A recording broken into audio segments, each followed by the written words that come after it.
Législative, le JCA contre l'annulation des résultats à Antala.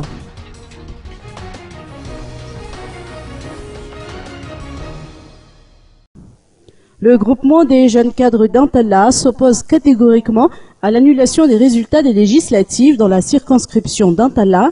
Selon leur constatation, le scrutin s'est déroulé dans le calme, en toute légalité et dans une transparence totale. Un communiqué de presse législative à Antala. Après avoir analysé la situation actuelle sur les législatives à Antala, lors de sa réunion ordinaire du 26 janvier dernier, le groupe des jeunes cadres d'Antala tient à faire part de son appréhension. Ce au motif qu'une source au courant du dossier nous a indiqué qu'une personnalité voudrait annuler la députation dans le district d'Antala. Sincère à sa mission de défense des intérêts de la population de cette localité, le JCA ne peut s'empêcher de s'indigner face à toute velléité d'annuler les législatives dans le dit district.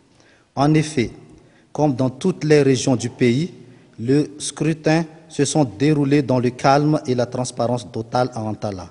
D'ailleurs, lors de la proclamation des résultats officiels de la présidentielle par la Cour électorale spéciale, aucune anomalie n'a été constatée dans cette localité, ce qui devrait également être le cas pour les législatives dans la mesure où les parties prenantes ont été les mêmes, les électeurs, les membres du bureau de vote, la liste électorale, etc. Il n'y a donc pas de raison valable pour que les législatives du 20 décembre 2013 à Antala soient annulées. Si infraction il y a, que les responsables soient sanctionnés et non la population tout entière. L'article 134 du Code électoral malgache est clair là-dessus. Les membres des JCA.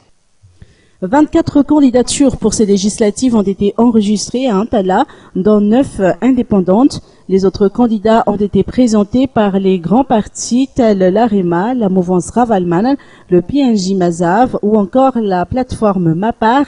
Un siège seulement est à pourvoir et selon les résultats provisoires proclamés par la Sénite, c'est le candidat indépendant Jean-Pierre Laïchou qui est arrivé en tête.